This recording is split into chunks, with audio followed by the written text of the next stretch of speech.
Um belo dia, o homem mais poderoso da terra acorda dentro do seu palácio, todo ofegante, suado. Ainda é de noite, por conta de vários sonhos aos quais o atormentam todos os dias. E esse homem muito poderoso chama os alivinhos, chama as pessoas que eram acostumadas a dar bons conselhos, que eram chamados de sábios, manda esses sábios irem e decifrarem o sonho ao qual ele teve. Só que os detalhes importantes, ele não contou nada desse sonho. Ele não disse nenhum detalhe desse sonho. E disse: se vocês são adivinhos mesmo, eu quero que vocês digam o meu sonho e digam o significado do meu sonho. E aí, como é de praxe, eles não adivinharam, eles que não sabiam de fato de onde vinha o sonho, quem tinha mandado o sonho e o que era o sonho, foram ali ameaçados de morte. E disse: ninguém vai decifrar o meu sonho, então todos vocês vão morrer porque vocês não servem de nada. Até que um homem de Deus estava no meio desses sábios e ele decide consultar o Senhor. Você sabe dessa história. Esse é o primeiro vídeo da série e faremos sobre as visões do livro de Daniel. Começando com aqui o capítulo 2 de Daniel, o sonho do rei Nabucodonosor. Que sonho era esse? E o que significa o sonho do rei Nabucodonosor? O que é que a gente consegue entender que irá se aproveitar nos nossos dias de hoje? Se você tem curiosidade por esse assunto, se você gosta de escatologia, se você gosta de enigmas, fica comigo aí, que depois da vinheta a gente vai abordar esse assunto que é interessantíssimo.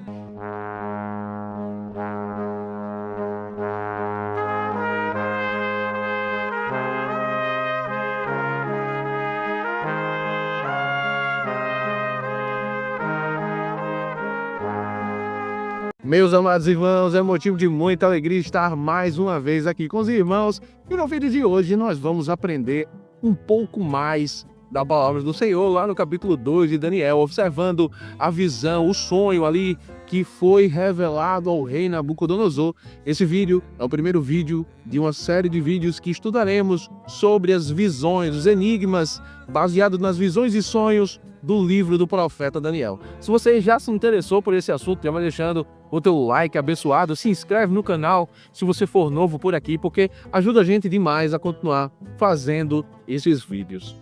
No vídeo de hoje, vamos estudar o capítulo 2 de Daniel. Eu quero, de forma ilustrada, prática e rápida, te explicar como aconteceu, como era ali o contexto daquela época e o porquê que o rei Nabucodonosor teve esse sonho, o significado do sonho do Nabucodonosor e também como isso reverbera até nos dias de hoje. Quais impactos que nós temos hoje ou teremos no futuro com esse sonho do rei Nabucodonosor. Como eu já falei aqui, o rei Nabucodonosor, ele era o homem mais poderoso do mundo naquela época. O seu pai, Nabopolassar, tinha constituído uma prática de guerra muito diferente do que acontecia nos demais. Antigamente, eles tinham uma prática de chegar no ambiente e invadir, conquistar e destruir. Nabopolassar, ele, o rei ali dos caldeus, ele tinha essa prática de manter ali o inimigo sob domínio, lógico, raptar ali a cultura do seu inimigo, trazer ali os sábios, os entendidos, enfraquecer o reino, mas não matar as pessoas. E Nabucodonosor, o seu filho, ele deu continuidade a este legado que para frente a gente vai ver que Alexandre bebe um pouco dessa água, Roma bebe um pouco dessa água. Nabopolassar, junto com seu filho Nabucodonosor, eles mudaram ali as táticas de guerra. E ali eles construíram de fato um império. Nabucodonosor, sem entender de fato, Nabu é um deus, um dos deuses, assim como Ista, assim como Marduk, deuses que eram deuses ali do povo caldeu. Nabu é um dos deuses. Kudir Uzur quer dizer Nabo proteja a minha retaguarda. É como se Nabo é aquele que me protege, Nabo é aquele que me livra dos males que eu não consigo enxergar. O nome Nabucodonosor faz uma menção da proteção que aquele pseudo-deus Nabo faria com o seu povo, né? Então, o nome Nabucodonosor, ele é um louvor aí ao deus Nabo. E aí a gente entende que eles estabeleceram um reinado muito próspero. A gente pode entender a fama da Babilônia, chega até os dias de hoje, como ali o portal de Ista, como o jardim suspenso da Babilônia, que foram construções revolucionárias para a época. E o rei Nabucodonosor, ele construiu ali, junto com seu pai, montando esse seu império.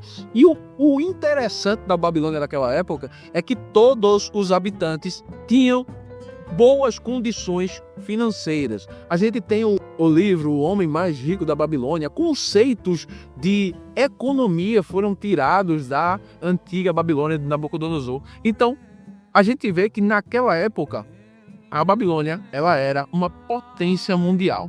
E, como eu já falei aqui, no seu método de guerra, a Babilônia, ela, em alguns momentos, fez guerra com Judá. Judá, na época regida por alguns reis, como Jeoaquim, como Zedequias, Nabucodonosor tentou fazer alguns acordos, montou alguns cercos. Eu não vou me ater aqui à cronologia, mas isso se deu por voltas do final do ano 630 até o ano 590, ali antes de Cristo. Então, o rei Nabucodonosor, ele tentou ali argumentar, tentou fazer alguns acordos, os reis deram nó cego, digamos assim, e ele assim foi tratando de ocupar, montou alguns cercos, montou algumas coisas. O seu capitão da guarda aí, Nebuzaradã, cercou ali Judá por muitas vezes. E uma das vindas mediante ao resultado dos cercos, o profeta Daniel, junto com seus amigos, foram para a Babilônia. Daniel, ele era um homem letrado, um homem instruído, um jovem, né? Que tinha ali bons fundamentos e sabia ali fazer algumas habilidades, como matemática, como arquitetura. Entendemos que era bom nas letras e sabia se portar e se falar. Então, pessoas assim, sábias, eles eram redirecionados ao palácio. Já pessoas que não tinham tanta instrução, eles ficavam mais nas cidades, nos ribeiros e outros condomínios ali que eram montados para receber os povos que estavam sob colônia ali de Nabucodonosor e da Babilônia. Isto posto, contexto colocado aqui sobre a mesa, podemos agora adentrar ao sonho de Nabucodonosor. Entendemos que ali no capítulo 1 de Daniel, a gente vê Daniel junto com seus amigos entrando ali, sendo diferente dos demais dentro do palácio do rei Nabucodonosor. No capítulo 2, a Bíblia diz pra gente que Nabucodonosor ele é atormentado por alguns sonhos. Não foi apenas um sonho, foi mais de um sonho. Então, por várias vezes ele sonhava com uma estátua, com um homem grande. E esse homem, ele não era um homem normal, não era um homem comum. Essa estátua deste homem era feita por materiais diferentes. E aí a gente vê que Nabucodonosor ficou atormentado, ele não sabia o significado disso. E como eu falei aqui na introdução desse vídeo, ele chamou os sábios, os astrólogos, todos os que eram entendidos e disse: olha, vem cá, eu pago dinheiro para vocês comem do bom e do melhor aqui no meu palácio, eu quero que vocês desvendem o significado do meu sonho. Aí os caras falaram assim: sim, rei, mas qual foi o seu sonho? Aí ele disse: sim, eu quero que vocês adivinhem e digam para mim qual foi o meu sonho. Nabucodonosor, ele era um homem instruído e esperto. Ele entendeu que esse sonho não era um sonho normal. E realmente não era. É um sonho que destrinchava ali futuro da humanidade. Era uma profecia, com certeza dada por Deus ali, para mostrar que ele tem o controle, o domínio, ele que pode tudo. E Daniel, ele vai dizer, ele é que estabelece o jeito. Ele põe os reis, ele tira, ele remove, ele tem o domínio do tempo. Por quê? Porque quando a gente vê de fato o que é que essa estátua quis dizer para a gente, mostra o domínio de Deus sobre tudo, sobre todos, e sobre o mundo inteiro, sobre as nações. E aí, Nabucodonosor ele entendeu que realmente tinha alguma coisa de diferente. Quando ele entendeu que esse sonho não era um sonho normal, não é um sonho comum, ele disse, olha, eu vou chamar aqui e eles vão ter que adivinhar. Porque se eu disser qualquer coisa aqui, eles vão tentar me ludibriar, vão dizer coisas, talvez eu acredite ou não, mas se eles realmente só adivinham, se eles realmente lê aí o sol, a lua e as estrelas, eles vão me dizer o que é que está acontecendo. Aí, quando eles não adivinham, Nabucodonosor diz assim, então vai todo mundo morrer. Vocês realmente não servem, vocês estão aqui para adivinhar, mas não adivinham, vocês dizem que sabem, mas não sabem, então vai todo mundo morrer. Quando o decreto chega para os oficiais lá, chamado Arioque, ele acaba falando para Daniel, e Daniel pede a Arioque, diz Arioque, olha, eu vou orar, por favor, vá lá no rei, e diga ao rei que espere um pouco que o meu Deus, se ele quiser, ele vai nos revelar. E a Bíblia diz, como você sabe, e eu sei, nós todos sabemos, que Deus ele revelou o significado do sonho a Daniel. Nabucodonosor tinha oferecido ali algumas regalias para quem acertasse. E Deus ali ele revelou a Daniel o significado dos sonhos, que era o seguinte. Nabucodonosor ele sonhou com um homem grande, uma estátua, gigante de um homem, que essa estátua tinha ali, neste homem, uma cabeça e ombros de ouro, peitos e braços de prata, barrigas e coxas de bronze, pernas de ferro e os pés eram feitos de barro e de ferro texturado. Quando esse homem está lá tranquilo, essa estátua está lá muito tranquilona, aparece uma rocha, uma pedra que vem do céu e acaba com aquele homem, que destrói aquela estátua. E ele ficou embasbaquecido e disse, o que é que está acontecendo que eu não estou entendendo nada? Mas Deus revelou a Daniel. Aí repare como Daniel disserta ao rei. Ele chega diante do rei e diz, rei, tu és o rei de reis, pois dos céus tem te dado o reino. Deus ele é soberano a Nabucodonosor e Daniel deixa claro. E ele diz, de lá veio o teu poder, a força e a tua majestade. E aí Daniel ele vai falar para Nabucodonosor e diz, tu sonhasse o homem do jeito que eu contei aqui para vocês. E eu vou trazer aqui o que cada coisa significa.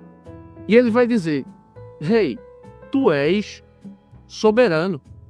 Assim como a cabeça está lá, és tu. Tu és o rei de reis. E esse rei soberano e grandioso, a cabeça simboliza o teu reinado.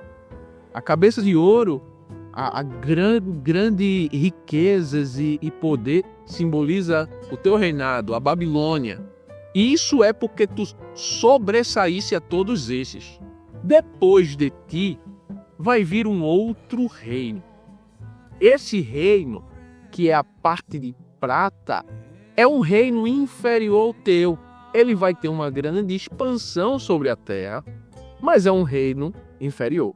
Daniel ele estava ali por volta ali dos anos 600, 601, a gente não consegue afirmar exatamente qual era o ano, mas a gente consegue entender que o reinado de Nabucodonosor, que se estendeu ao seu neto Belsazar, foi até o ano 539 a.C. E a gente sabe que no ano 539 ainda, o rei Ciro, junto com o Dário, tio e sobrinho ali, eles entraram dentro da Babilônia e, sem derramar uma gota de sangue sequer, eles tomaram ali a Babilônia. E os reis, que eram medos e persas, eles começaram ali um domínio que foi muito considerável.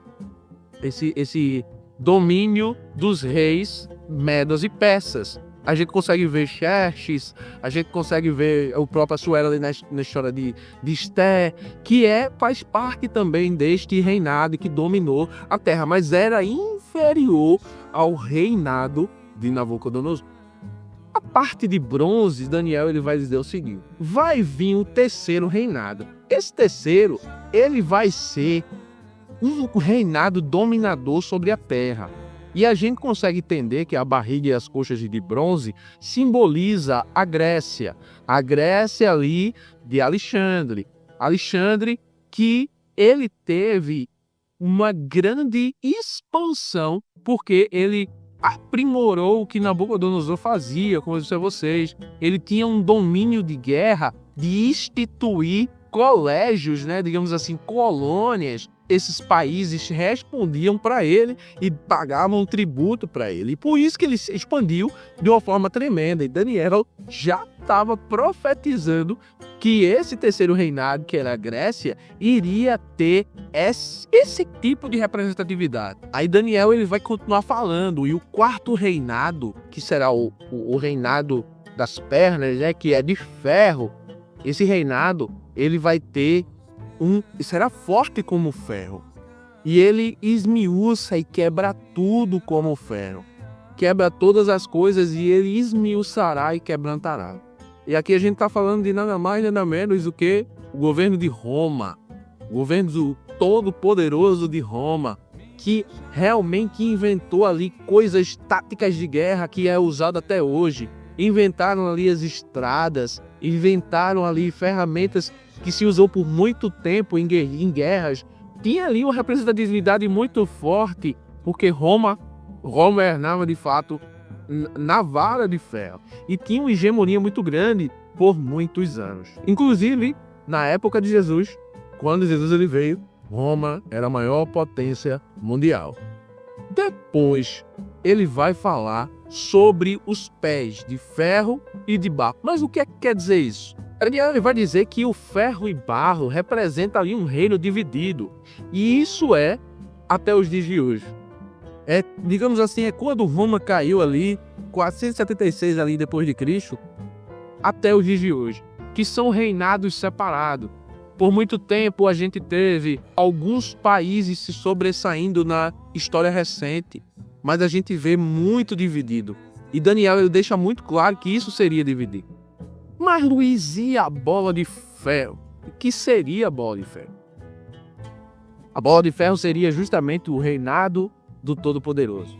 O reinado de Deus, o reino eterno, o Deus do céu, que quebra ali os reinos humanos. E essa revelação do sonho do rei Nabucodonosor mostra, de fato, muitas coisas curiosas, como, por exemplo, a ordem: ouro, prata, bronze, ferro, barro.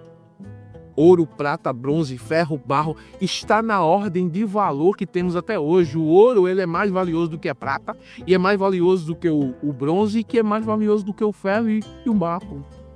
Daniel poderia ali dizer isso baseado no achismo, mas a gente sabe que a revelação é de Deus, porque até nos dias de hoje a gente consegue ter os mesmos valores expostos a Daniel, expostos a Nabucodonosor. O mesmo Deus de lá está aqui. Muita coisa a gente consegue ver com clareza que são os detalhes dos reinados. O reinado da Babilônia e assim o reinado que veio depois dele e os detalhes que Daniel dá de cada um que eu já falei aqui. Isso encasquetou muitos estudiosos, inclusive, por exemplo, Sir Isaac Newton, que apesar de a gente entender que não acreditava muito em Deus, a gente é um incógnito ali, mas a gente consegue ver que encasquetou aquela mente brilhante, essa visão de Daniel, e ele escreveu um artigo sobre isso. E por quê? Porque fala sobre essa profecia com a clareza do cumprimento que ela está a se cumprir. Porque a gente sabe que o reino do Deus eterno há de vir. Já chegou, está em nós, o reino, nós somos o reino. Nós somos o reino de Deus na terra. Mas a gente sabe que o reino eterno, Deus ele vai implementar na humanidade. Vai chegar ainda, mas até aqui tem se cumprido com maestria e perfeição. Essa é a revelação que Deus ele deu a Daniel do sonho do rei Nabucodonosor, que teve muito impacto na história, desde a Babilônia até os dias de hoje, e que traz uma revelação de que o reino eterno é o reino soberano. Não quero encerrar aqui com o brado de Daniel aqui dos versículos 21 e 22, que ele diz assim: ele muda os tempos e as horas. É ele quem remove os reis e estabelece os reis. É ele que dá sabedoria aos sábios e é ele que dá ciência aos inteligentes. Ele revela o profundo e revela o escondido.